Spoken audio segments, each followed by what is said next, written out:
Thanks for tuning in to this episode of the Resilient Advisor Podcast. My name is Jay Coulter, and today we're speaking with Samantha Russell, who is the Chief Marketing Officer of 20 Over 10. We're going to have a discussion about the do's and don'ts of prospecting in this environment. Samantha, thanks so much for coming on. Thank you so much for being here. I'm very excited to talk with you today. All right. So let's get right to it. Right now is a great time for advisors who are looking for new business to prospect, but there's a right way and a wrong way to do it. Let's start with what you don't want to do. Yes. So the number one thing, if you have one takeaway, is don't think of right now as business as usual. You need to, number one, go back and look at any pre-scheduled campaigns, marketing communications, scheduled social media posts, email messages that you had planned to go out, and review them for tone of voice, the type of content they say. I myself continue to be surfing the internet and see ads from really large brands, surprisingly, that are completely missing the mark. I saw one the other day when I was on Reddit, and it was from a company, and it said something like, you have places to go and people to see and vacations to take. And it was like, nope, we don't.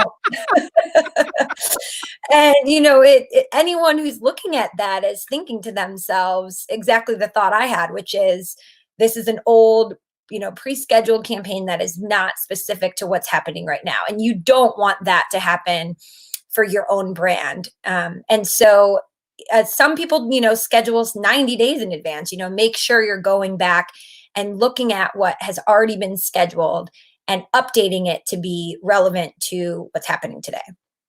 Yeah, I've seen feeds or advertising in my Facebook feed that just made no sense. For example, learn how to become a public speaker, attend our seminar on this or on that. And, I follow a lot of financial advisors on Facebook just to see what they're doing. And you can see the tone deaf messages just because they haven't paid attention. And Samantha, I'm guilty myself. So I used a service to schedule out posts. So if somebody comes on the podcast, we repost it, once a month for say 8 to 10, 12 months. And boy, there was some stuff being posted that just made no sense. So using those scheduling services can really put you at a disadvantage. Yeah, I think they're still absolutely great and very important, but you just need to, right now, stop what you're doing and go and look, because if you miss the mark and have even just one go out that really sounds tone deaf in this environment, it can do some damage to your brand. Yeah, absolutely. So what else do you recommend advisors pay attention to not doing during this crisis to market? You don't want to be someone who is inciting fear as a way to drive new business. I think there's a lot of news out there that is negative. Some of it is just factual, but it's still really scary. But then I've seen advisors and different people in different industries actually that will use those fear tactics to get people to click on headlines. And we even have seen, unfortunately, some news organizations do this. And nobody likes that. You're not helping anyone. It doesn't come across as authentic. You want to be as helpful as possible. And so, yes, you need to address the facts and talk about what's really happening. And some of what's happening is incredibly scary.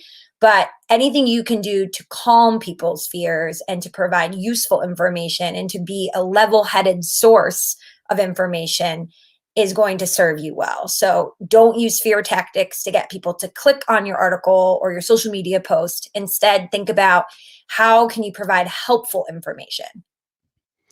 Yeah, and curating information from other sources that is negative doesn't help you either, right? Yes, absolutely. I have been advising all of the advisors we work with to put out a weekly email. Hopefully, many of them are doing that already, but if they're not, now's the time to start. And even if they don't have the capabilities to have, really hyper segmented lists, split it into two groups. You have your clients and your prospects at a minimum.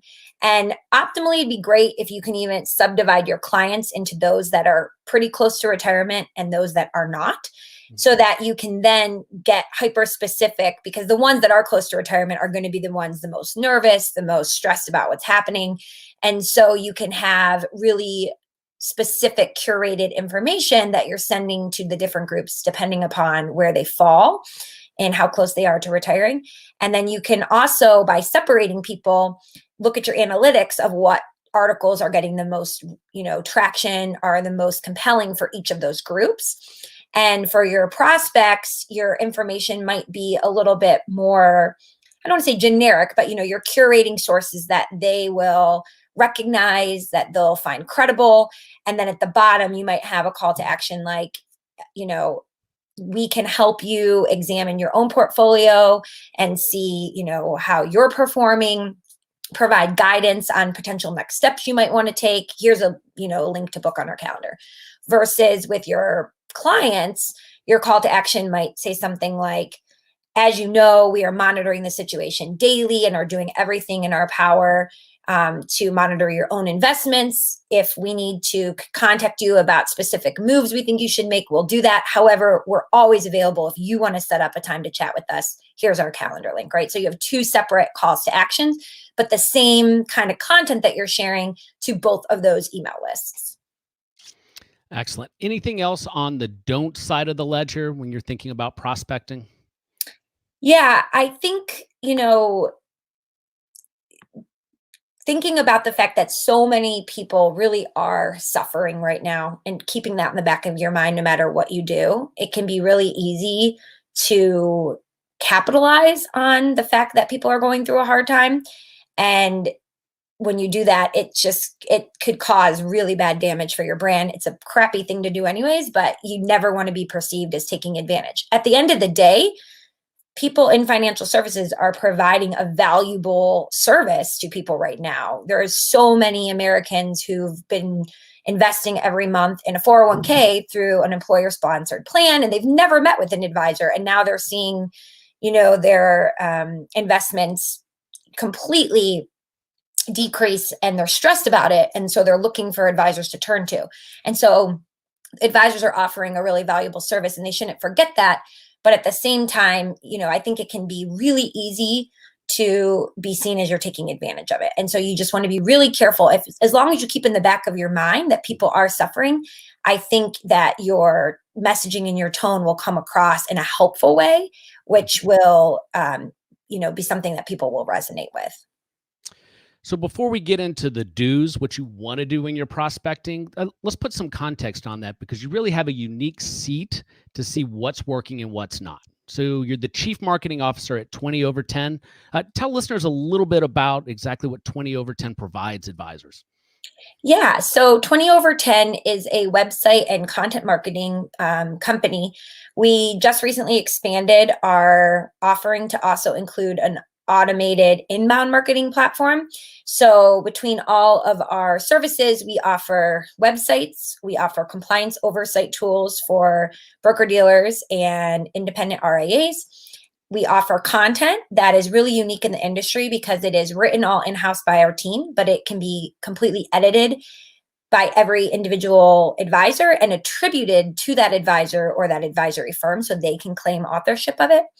And then through our lead pilot tool, we now offer really robust drip marketing campaigns, social media scheduling, landing pages, email marketing, lead qualification services, and profile insights on your contact list. So we can scrape the web and pull out information on anybody's name or email that you're providing into the system, such as where they might work, how old they are, where they live. So it's really a soup to nuts communication platform for the entire life cycle of the client. So from, just collecting leads to then prospecting and dripping on them, then once they become a client, to communicating with those clients. Yeah, and Lead Pilot is a fairly new offering from 20 over 10, correct? Correct. We just formally launched it at the T3 conference back in February. So one of the last conferences, I think, before this all started. Excellent. So listeners, if you are interested in taking a look at the Lead Pilot program, they have agreed to join a special offering that we've put together for financial advisors. These are wealth tech companies that are expanding their offer period, their trial period, to help advisors through this crisis. So if you have an interest in looking at the fintech and wealth tech companies that are involved with what we're calling the Resilient Advisor Crisis Management Toolkit. Samantha, I already don't like that name. I imagine as a CMO, you want to shorten that up. But advisors, listeners, you can find out who's involved with the program by visiting jcoulter.com/resilient, jcoulter.com/resilient. Lead Pilot is one of those offerings. I have some of my advisor clients onboarding with the tool right now to use this as a platform to start being proactive. And as my friend, Coach Joe Lucas likes to say, playing offense in this environment. So with that, Samantha, you obviously have a great lens on what's working today as it relates to prospecting for financial advisors. What are some of the do's? Yeah, so those who have already been practicing best digital marketing strategies are going to be really well poised to succeed in this environment. I just had a call with a financial advisor recently who's actually going to be joining me for a webinar at the end of this month, who specializes in working with physicians and medical professionals. And many of his clients are in that accumulation stage of wealth building.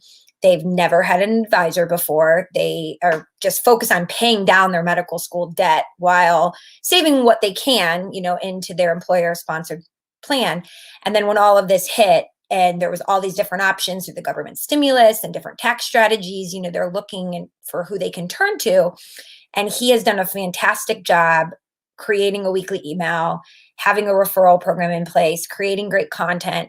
And so he just kept doing what he's already been doing, which is writing really great pieces, creating video, and he is at his max capacity. He can't bring on anyone else just in the last month because of all the great referrals. So if you already are somebody who's been doing a good job creating content, I want you to double down on that. I see a lot of people asking me, well, how often should I be, for instance, posting to social media? At least daily right now. We saw this really interesting study back in 2018 from Nielsen Buzzmetrics that showed that of the average person being awake for 16 hours a day, of those 16 hours, this is back in 2018, that they were spending a little more than 11 hours a day with media. So that's podcasts, radio, watching shows, being on, their iPad, whatever. They're predicting that that's increasing by 2 to 4 hours right now, what people are spending online, right? So you really have no choice to connect with your prospects other than to be where they're spending their time, which is online. So post to social media daily, get an email out once a week, curating what information you think they should be reading. Again, be the voice of reason, be the person providing level-headed information that's rooted in facts that will be helpful to them. Mm-hmm. And then stay in front of what's happening. When the Paycheck Protection Program was the talk of the town at least in the fintech community last week, and people were constantly trying to figure out who could apply, what, was going to be covered, what wasn't. The advisors that were on the front lines and were emailing their clients who were small business owners or sole proprietors or independent consultants and saying, things are changing, but here's what we know today, and here's what you need to do, and maybe sending them multiple emails. Those are people that are going to keep their clients, right? Mm-hmm. Don't wait until okay, this is for sure what's going to happen, because things are changing for everyone. Instead, be the person saying, things are changing rapidly, but here's what we know today. Here's what you're going to need to have pulled together paperwork wise. And again, I think over communicating, people will forgive you for that, even if they're a little annoyed, rather than less communication. Samantha, let's go a little bit deeper on that. Is it platform specific? And here's the crux of my question. I find on Twitter, I can post 3 to 5 times a day. If it's original, authentic, I'm doing it, not a scheduled post. On LinkedIn, it just doesn't seem to quite get the traction if I post multiple times in a day, especially if I get to 3 or 4. But then I read that Facebook, you want to have at least 1 and maybe 2. Does it vary by platform? It does, yes. I really think on Twitter, I've never seen actually any amount that I've posted, there be a decline in engagement. So I probably have never hit the limit. I've probably never posted more than 20 tweets in a day. So who knows what that is, but I'm assuming most advisors aren't anywhere near that, so they're good.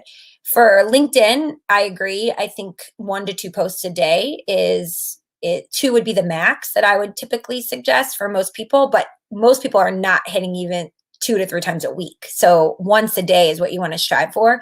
And then on Facebook, I would say the magic number would be about 3 that I would strive for. So 3 on Facebook, 1 at least a day on LinkedIn, and then aim to do at least 5 tweets a day on Twitter, because the average lifespan of a tweet is in the minutes, if you're lucky, that, you really want to do as much as you can. Yeah, in the minutes and dropping fast with everybody at home sitting on Twitter. Right. Yeah. All right. So we want to be active on social, very active. We want to be sending out weekly emails at least. What else do we need to be doing in this environment to prospect the correct way? So one of my suggestions, and I know a lot of people struggle with this, is to create for that weekly email, and then you can also repurpose it for social media, a video every week. Because people are not able to see you in person, they can't meet you at an event, they are not able to, have that face-to-face communication that we're all craving. The amount of video streaming that is happening right now is through the roof. But also, if you think about video, right, you and I looking at each other right now, you can look me in the eye. You can see the way I'm talking with my hands because I'm Italian, the way I always do. You're going to get all those nonverbal cues that help build rapport, that help build connection. And video allows that to happen so much faster than any other medium. And also, you can listen to a video in the background or a podcast, right? If you're not as comfortable with video, I would also suggest a podcast, something where someone can hear your voice, can hear the inflection, can get a sense of who you are, can make you laugh. Having that person's voice in your ear is a very personal experience that allows us to start to feel like we know someone. And when we think we know someone, how much we think we can trust that person increases exponentially. So video and podcast creation, I am a huge proponent of it. I say video just because everyone has a smartphone these days in their back pocket, and it's very easy to prop up your camera, find some good lighting, record a video. I actually have a blog post that, if you go to 20/10's blog, how to record videos right on your smartphone and then upload them and disseminate them. I know you probably have more intel than me about the podcasting side, but creating that dynamic, engaging content, either through audio or video, is one of my top recommendations. So I've podcasted for a long time. I loved podcasting because I could edit it. Lighting didn't matter. I didn't have to have my face on it. And then when video became prevalent, Samantha, it was hard for me to make the transition. I ended up in the LinkedIn beta group for live broadcasts. And I said, all right, now I've got to make the pivot to video. And I'm really, really uncomfortable doing it. How do you coach advisors through that hurdle of getting past the fear of being on video? Yeah, I mean, I think there's a part of you that just needs to accept the fact that it's going to be uncomfortable in the beginning, like anything else. When you go to start a workout, you don't say, well, how can I get past this uncomfortability so I don't feel the pain of this first workout? You just accept it's going to be hard in the beginning, but I'm going to do it. And the more I do it, the easier it's going to get. And for some people, that's creating video, unfortunately. For others, they're going to get on there once and realize, oh my gosh, talking to a camera is so much easier than writing a long blog post, and they're going to love it and it's going to be easy. Yep. I suggest blocking off time on your calendar first thing in the morning. Get your kids situated. If you're like me, working at home, make their time that they can do something quietly, or have, somebody else in your house with them. Do it when you're fresh and there's nothing else yet taking over your day, and just put it on your calendar every week. So I record a video every single week on Tuesday mornings. Very first thing, it's on my calendar. I just turn it on and start talking. And I always have a list of topics. So all week long, I'm collecting questions that people are asking me that would make for a good video. And the videos that I'm creating are 2 to 5 minutes long. They're not very long at all. And then when I go to record them, I have a really great stand you can get on Amazon. If you look up Amazon video stands that you just put your phone right in, I think it's like $30, and it has a light ring on it. But even just being next to a really well-lit window is great. And then you want to look directly in the camera. So don't look at yourself in the viewfinder, or in the display back at you, but look in the camera, and then have your points listed out. So if I'm saying 5 marketing and communication tips that advisors should adopt immediately in the midst of the corona pandemic, I'll know what those 5 are. I can have a little piece of paper next to me and look down, every once in a while, but these are going to be things that you're well versed in talking about. If it's not something you're well versed in talking about, if you're talking about the stimulus bill and all of the different components of it, then people will forgive you for having a piece of paper next to you saying, okay, so it says here this is what we make of it. Don't worry about that.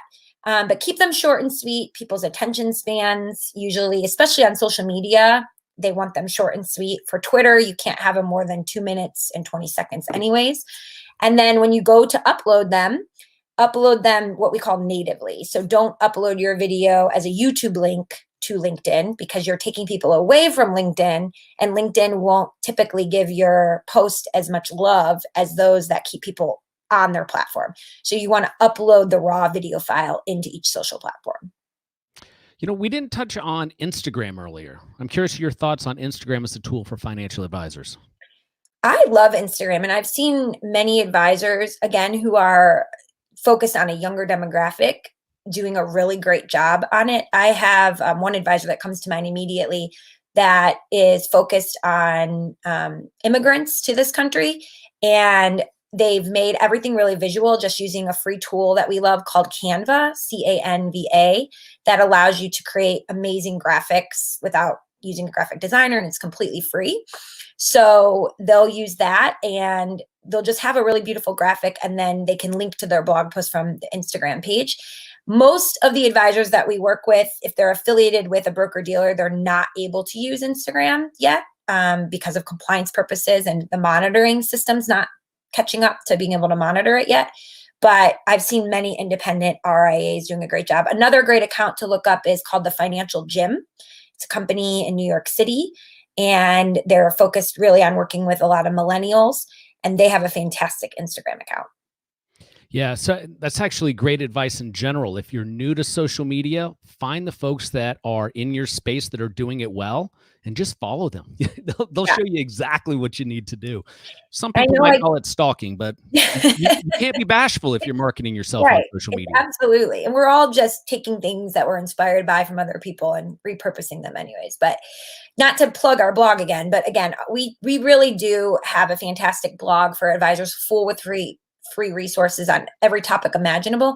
So if you go to blog.20over10.com, or if you go to 20over10.com and click blog, and then you just search for anything. So you can search Instagram, and we have a webinar that I did an hour long where I walked you through the ins and outs of Instagram and showed some really great accounts. We have another blog post highlighting some really amazing advisors that are doing an awesome job prospecting on Instagram. So those resources are great to look at. Yeah, so we were talking about stalking a minute ago. Your website is definitely one for advisors to stalk. Your blog in particular, there's great content. And Samantha, yourself, you do a great job with your social media footprint, and advisors can emulate that as they attack their own strategy. So tell me, what else should advisors be thinking about in terms of the do's of prospecting the right way in this crisis? Another tip for those who, really are thinking about how they can be helpful to people looking for information right now, who, again, maybe have never had an advisor before, especially, is to look at Google Trends. So you can actually just go to Google and type in Google Trends, and it will take you to a website that Google operates, where you can look and see what people are actively searching for right now in this country, around the world. You can actually break it down by state. So you could look in your state, what are people searching for? And then once you get some of that data, they'll also give you suggestions of similar searches.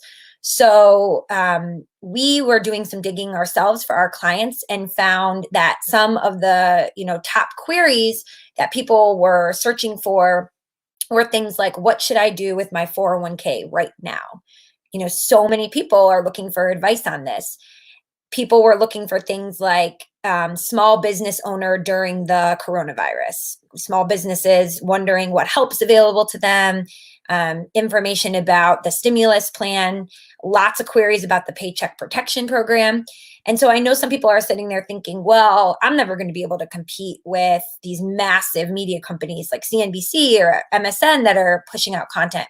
But remember, the way that Google's algorithm works, everybody's search is different. So Jay, if you have searched in the past and maybe you landed on an advisor's website before and spent a lot of time on it, but you never met that advisor, you never called them, you just were on their website and then you kind of forgot all about it. And now you're searching for what should I do with my 401k right now?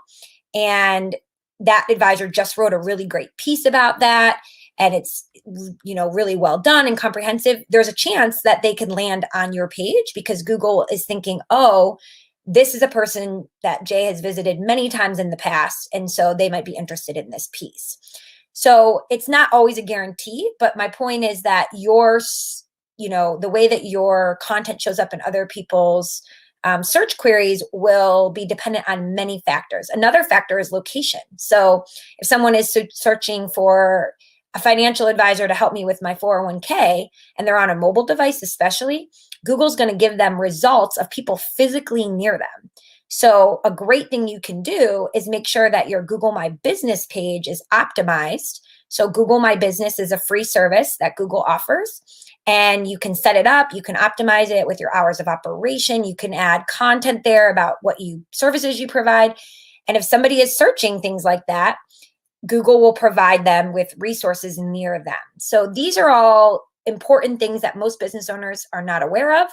Again, we have a lot of great resources like that on our blog that go into much more detail, but setting up and optimizing your Google My Business page and using Google Trends are two free tools that I highly recommend everyone utilize. That's great advice. I took notes myself. I need to go do this for the Resilient Advisor Consulting brand because that's a layup free thing you can do to help your business. I'm so glad. I love it when someone is interviewing me and they take notes. That's fantastic. And I think, to be fair, these are really more technical things that most people are not aware of because they're not the sexy things.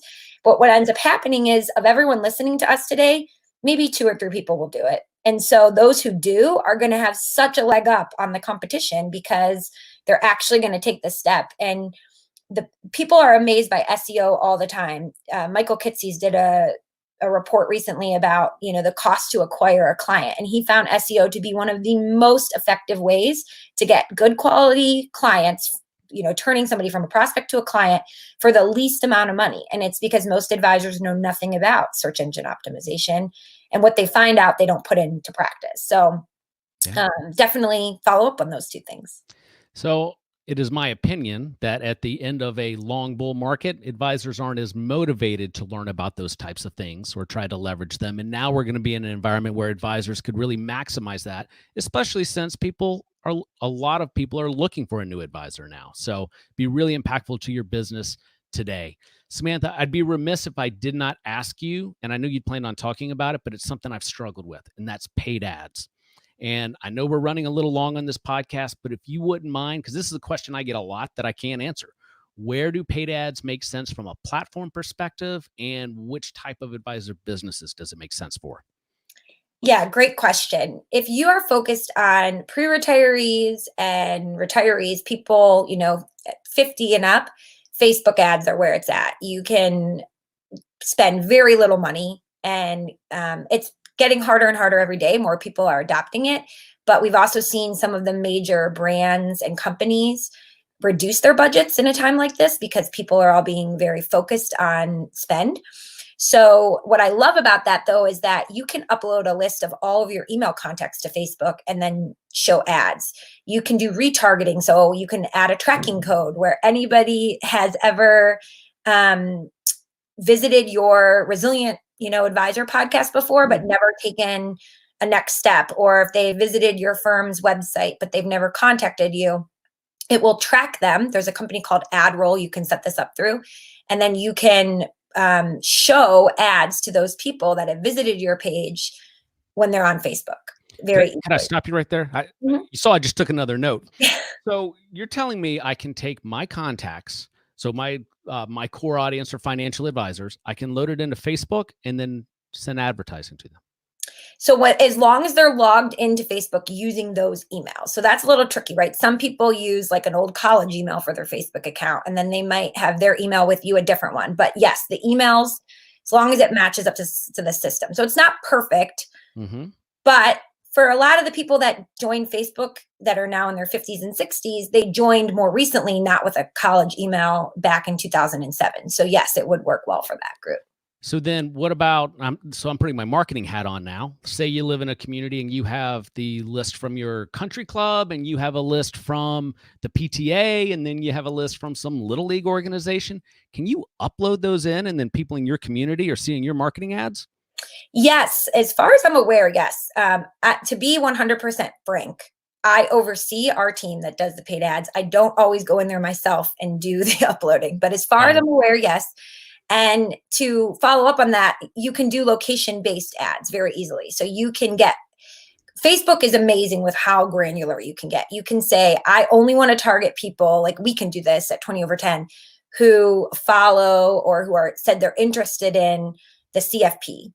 We could say we only want to show our ads to people that live in these areas or say that they're in these areas or whose birthday is after this date. So you can get very, very hyper specific and targeted on Facebook.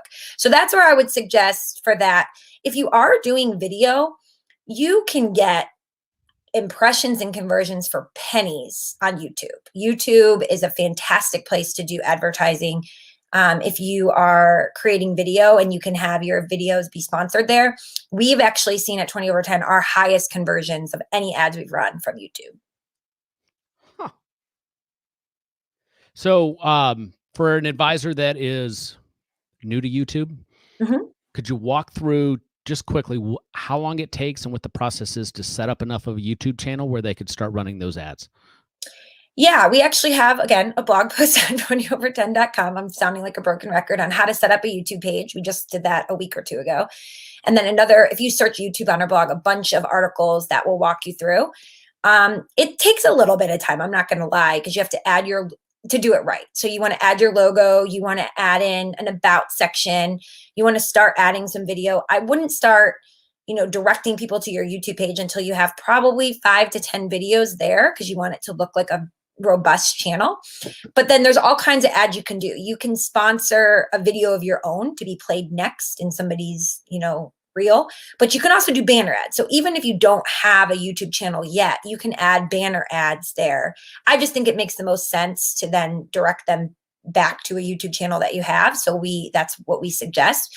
And then you can add all kinds of things like the end screen. You can have specific end screens so that when your video ends, you're keeping them interested in what other videos you recommend that they watch. And that's all part of their free program in terms of like the end screens or the thumbnails.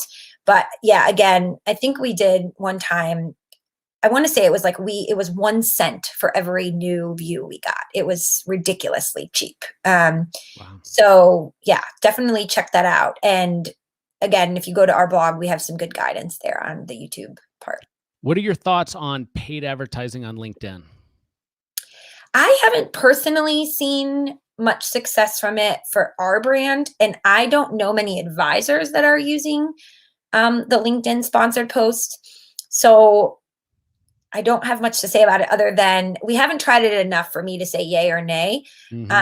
They definitely don't have as great of the drill down that Facebook offers in terms of getting hyper specific with, who you're targeting. So I ran some ads, and I'm an amateur hack at doing paid advertising campaigns. And so for the Resilient Advisor podcast, I ran ads. And to the degree I could ascertain exactly what was going on, it just seemed to be really expensive. And then other folks that I've had on the podcast that do that for a living said that LinkedIn, unless you're Microsoft trying to sell enterprise engagements, it's really, really expensive, which is a shame for people like you and I, Samantha, because it's real easy to run a targeted list to all the advisors at LPL. It's just not cost effective. Right. I don't know what that would mean for a financial advisor who was trying to run ads to dentists in North Carolina. Right. Yeah, I got a lot of flack. I had a piece of commentary I put out basically saying for most advisors doing the Google ads where, you can just pay to have your listing promoted at the top of Google search. And I told people, save your money. It's not worth it. Most people, scan over them. They don't click on them. But I hold true to that. I think if you're going to do paid ads, put them on Facebook, put them on YouTube, do retargeting, again, through that company I mentioned before, like AdRoll or a similar company where you can put a tracking code on your website and your blog or any properties you own. And then I'm sure you've experienced this, right? You're on the New York Times or CNN and you see an ad for Lead Pilot or 20 over 10 or the Carson Group or some other company. And you're like, oh, that's weird. How did they do that? And it's because we all use retargeting. So that to me is much more effective than just paying for your listing to be at the top of the Google page for the average advisory firm I'm talking. Yeah. Well, I can tell you, since you and I started collaborating with the Lead Pilot platform, I see Lead Pilot ads everywhere. So you guys eat your own cooking, and it is working. Samantha, I really appreciate you coming on.